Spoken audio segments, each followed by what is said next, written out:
Hey everyone, welcome once again to the Faces of Business. I am your host, Damon, and with me today, I've got a special guest, Marques Ogden. How are you today, sir?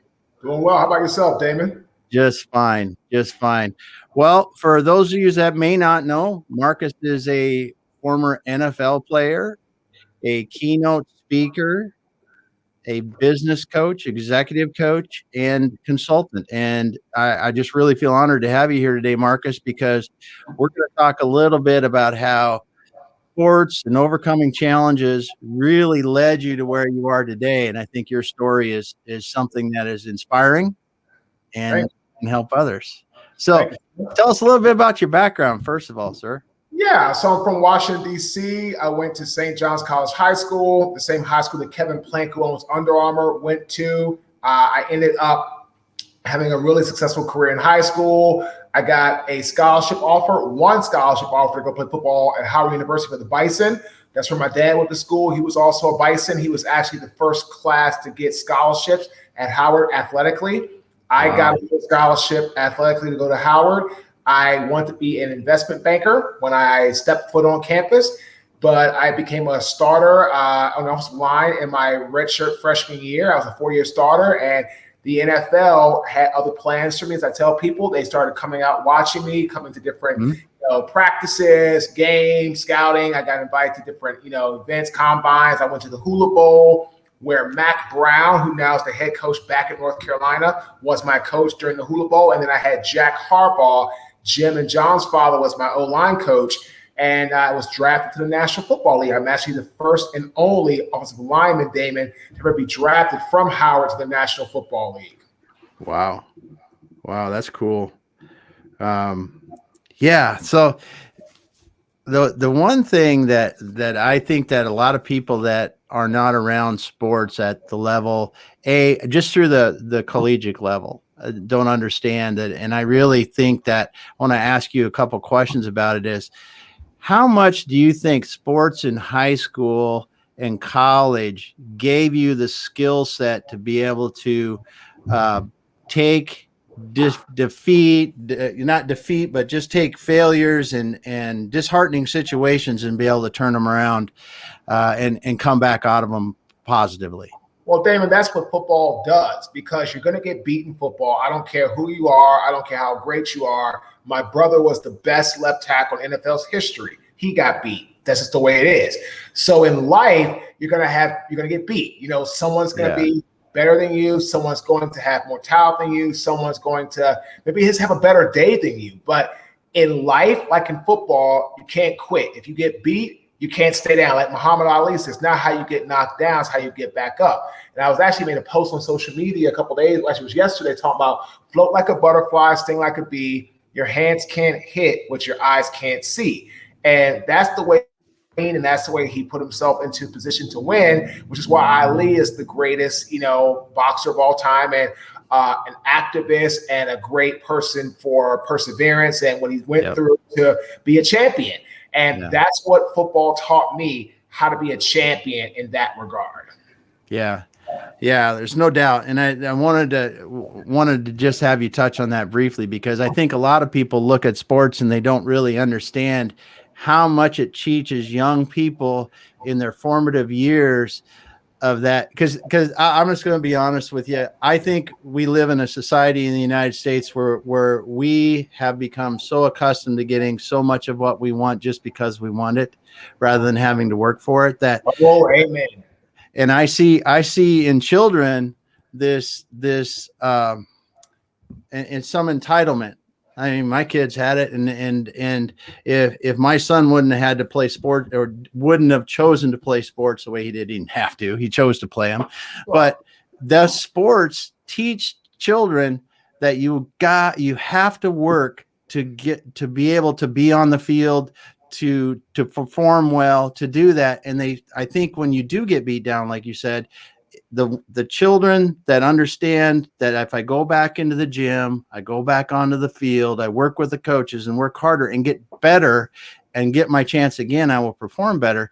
That translates to them understanding that same kind of principle can be used in life. Well, I just took a note what you said, Damon, because every time I do a podcast, I take notes. And That's exactly correct. And I think you're 100% spot on. People today want immediate gratification. And that's not the way life works. I'm now I'm going into my I'm at the 7.5 year mark for my business. First 2.5 years, Damon, not one paid job, zero de nada. I got my first paid job 5 years ago this month. April 2016 was my first paid job as a speaker. I was 35 years old, $1,500 for Miller Mott College, drove to Wilmington, North Carolina. I was their 100th commencement graduation speaker. And to be honest, Damon, looking at what I do today versus probably back then, I probably did them a huge injustice, but I just did the best I could. Yeah. And it didn't happen overnight for me with football. It didn't happen overnight for me with my construction company that went belly up.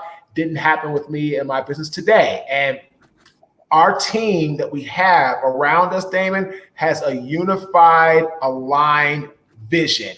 We have an alignment around a shared, unified vision. And because of that, Damon, we are pushing forward towards goals, which we all see. And we want to turn those goals, Damon, into accomplishments. Yeah, that's good. You said it well, man. You said it well, because I think that, you've demonstrated throughout your life that how those lessons learned have helped you to continue to move forward and persevere. Because it's just so funny you say that, because I just came back from the airport dropping my wife off today, and I was listening to Napoleon Hill, Think and Grow Rich, and it was talking about the very thing, perseverance, that word, they were using that word over and over, and the fact that most people will quit. They will simply quit at the first sign of challenge, the first sign of adversity. But those that persevere and continue to persevere, like you said, 2 years of not getting paid until you get paid for the first one, and it goes in there. 2.5. 2.5. There we go. 2.5. 2.5. Get that right. 30. Here's the thing, man. 30 months, Damon. I worked other jobs. I was a football private training coach. I was a custodian. I was a 7-on-7 camp orchestrator. I was a birthday clown for birthday parties. Done it all, man. Played football at birthday parties, and I did all of that while pursuing my goal and my aspiration of becoming a keynote speaker. And it took me a while, but I accomplished it. But now I've done speaking, I'm consulting, I'm coaching. I'm consulting. Like, one of our clients, Damon, is the second largest supplier of ketchup in the world, Red Gold Quality. And they're phenomenal, great people, great organization. Work with some great businesses. I own part of businesses. I do my speaking. I own part of a toothpaste company called Grind Oral Care. But all these things come into unison that didn't happen overnight. Yeah. That's an incredible testament to the power of perseverance and seeing yourself different than where you're at today, and what your potential and what you can do. That's so cool. That's so cool. So you wrote a book a while ago, and it was called The Sleepless Nights, the NFL. So what brought you to writing a book about your time in the NFL?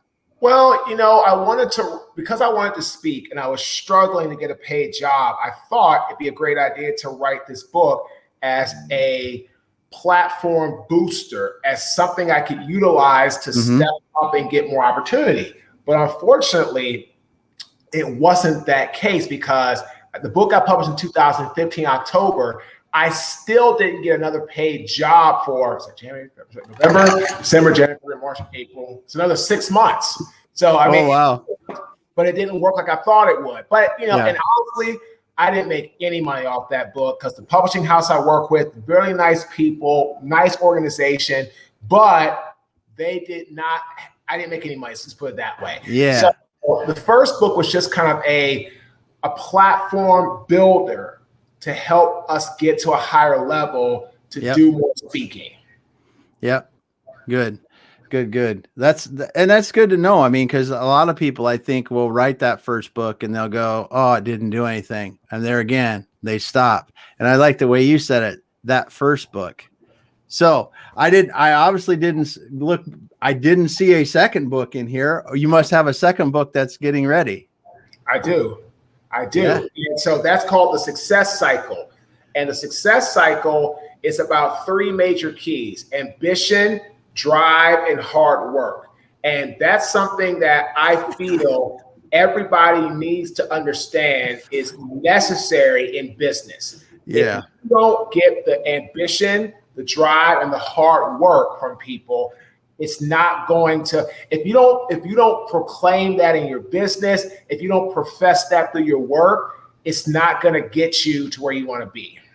Man, you're speaking my language here. You're speaking my language here, because those are the three keys that I think if anyone ever looks at someone that's very successful, it didn't come easy. I don't care who you are. It didn't come easy.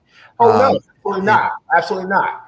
And that's great. That's going to be a good one. That's going to be a good one.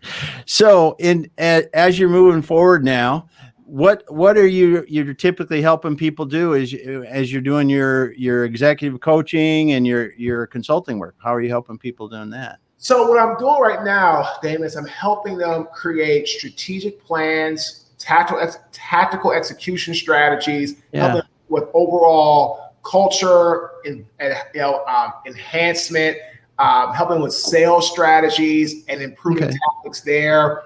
I've been very fortunate to build a very large network in this arena, and it's taken me a lot of time. I've really worked hard. I have a phenomenal team around me that's also helped me really, really work hard. And what I like to really put into this whole process is really helping anybody who just wants to advance themselves, right, Damon, to the next level. And that's what we do with clients. I have a lot of one-on-one coaching clients. We have consulting clients like Red Gold Quality, Lulu Press Inc.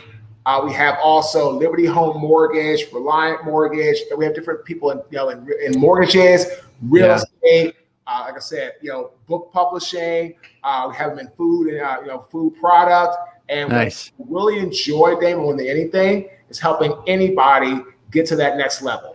Yeah, and that's really. It's fun to do when you see people do that, make that breakthrough, that they just realize that now I can do something that I didn't think I was ever going to be able to do, and you watch them do it. So you got to get a lot of satisfaction when that happens. So when you're out and about now, do you spent, it looks like 5 years in the NFL, 6 years in the NFL? Well, 6 years, correct. 6 years. Yeah. So what did you learn from your time in the NFL off the field? What I learned is, Damon, that accountability, teamwork, and leadership, most importantly, servant leadership, are the keys to success. Every owner I played for, the Weaver family, phenomenal people. Wayne was in 9 West Shoe. The Modell family and the Bashali family, Steve made a ton of money in the recruiting business. The Wilson family were real estate tycoons. Bud Adams and his family were in the oil business. Learned a lot about professional and personal development on the field, but also in the game of life. And that's where it really matters most, because every athlete will become an ex-athlete. Yeah. In order to get that to the next level, and like after football, where I struggled for many months and almost years, really, trying to adjust, that was the problem. Football taught me a lot, but what I always wish I could do, if I could go back and kind of turn back time, is go back to when I was 27, 28 years old, and have a plan, and not take 6 months of degrading my body. I'm very fortunate, Damon, to still be here from excessive drinking and nightlife, because when I left the NFL, I got into a deep depression. Unfortunately, like the young man who killed 5 people in South Carolina, a former athlete struggling, all that kind of stuff. It was horrible, absolutely putrid. But that's a young man who was struggling with mental health issues, other problems, and it was just absolutely devastating and a heinous act that should have never happened. And I feel he was like a lot of athletes and veterans, unfortunately, right, Damon? They didn't have that next plan of action. Yeah. That's I feel it just breaks my heart, because because those athletes, and especially now that we're learning more and more about CTE and the effects of that, and unfortunately that took some famous people to get it and die from it and has some problems, their own struggles. And like you mentioned, this one, it is that next plan. I mean, it's in any sport too. My experiences with professional baseball and it's the same there almost too. These people, yes, you're going to have the superstars that come out and they've got enough money that it won't matter usually, but the league player in whatever league you're in is still going to have some sort of income after they're done usually, and they're going to have to figure out life after in a much different way, because and correct me if I'm wrong along this, and I won't spend much time on it, but you're off traveling. I mean, you're taken care of as you're traveling to games, you're training, all this stuff is taken care of for you while you're during the season and such. And then all of a sudden you're done playing and it's like, okay, Marques, you're on your own. You're on. Yeah. Here's the thing, Damon. When I retired in the 07-08 season, with 07 playing the 08 playoffs, the Super Bowl, literally there was no programs there. None. You were on your own. You're done. They didn't have NFL alumni to do today. They didn't have the NFLPA, Former Players Association. They didn't have the trust. They didn't have NFL agents. Today we have that. And players, when they retire, automatically have enough years playing, automatically go to the trust. For example, Julian Edelman retired today. I saw on Facebook on the NFL Trust, which they have an Instagram page, they put up 11-year career, 3-time Super Bowl champion, retire, great luck, and good luck in your next chapter. They have that today. We didn't have that when I retired. So guys struggled with what's next. I'm going to tell you what, Damon, what really hurts players the most, lack of time filling in a schedule. They don't have things to do with their time. And that can be very, very horrific because it puts people in a position, right, Damon, where they don't know what to do next. Yeah. Yeah. I mean, you hit, I think, that the nail on the head there is you went from my time, every minute of my day is scheduled because I have to contribute myself mentally, physically, every bit I can from the moment I wake to the moment I fall to bed, sleep at night. It's scheduled because I have to do that too. I do whatever I want, whenever I want, 24/7. Right. And so now it's like you don't have a place to be. You don't have a workout to get done. You don't have to go to breakfast or lunch or meetings. And if you made a lot of money, phenomenal, right? But not everybody did. But still, and then some players just are like, it's like, I think the base salary right now, that was like $650, right? For the season. Right. And then you go get a job, say I was talking to a young man who had 1 year with the Chargers. His last year, he was in 17 and out in 18. I think he made a base salary of $150,000 on the practice squad. Yeah. He's not going to find another job right now at 28 years old. I think he's 28 now. He kind of got into the league late. 28 years old, making $150 with not having any qualifications now, and then just starting out. So a lot of players also struggle immensely with what to do next. A lot of people struggle. Yeah. So that's for sure. That for sure. Well, I tell you what, Marques, it's been great to get to talk to you a little bit. I know you've got something else you need to get here shortly, and I want to be respectful of your time. If there's, how can people reach out and get a hold of you if they're interested in speaking, if they're coaching? How can they do that? So they can go to our website, www.marques, MARQUES, Ogden, OGDEN.com. Shoot me an email, Marques_Ogden@yahoo.com. Connect with us. Give us a shout. Hit us up. We're always about connecting with people, conversating with people, seeing what we can do. And like I said, I always take notes when I do podcasts. I want to leave people with this note. In today's market, right, trying to position yourself, trying to succeed in business, you have to learn how to sell in the new world, right? Yeah. Yeah. And you sell by doing 3 things, and it goes to create like a little pipeline. Chop third. First one is emotion. Touch people with your story, authenticity, be real. That's number 1. Number 2 is trust.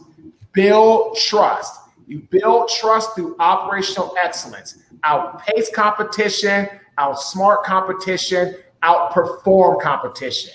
Yeah. And the last thing you have to do is you have to be sure at your core to rationalize, i.e. logically create a place, create a real reason for people to what, Damon? Put their money with you. Yeah. If you do that and show them the return on their investment, which you can bring to them, you got it. So in the world of faces of business, that's the NFL. That's all things are as a business. Bring emotion, build trust, provide logic. You can do whatever you want to do when it comes to sales for your business, no matter what it is. Yes. Hey, you just dropped some knowledge nuggets right there for everyone listening. Thanks so much, Marques. I appreciate the time. Have a great rest of your week. If anyone wants to get a hold of Marques, reach out to him. Like I said, I'll also have his links in the comments on our post here, or live on LinkedIn, and also in the blog post when we get it up on our website. Thanks so much, Marques, for joining us today on the Faces of Business. And we'll be back again. We actually have a special episode tomorrow with Michelle Gunn. We're going to be talking about becoming the real you. And later in the week, and I just lost who it is going to be on Thursday, but thanks for joining us today. Have a great day.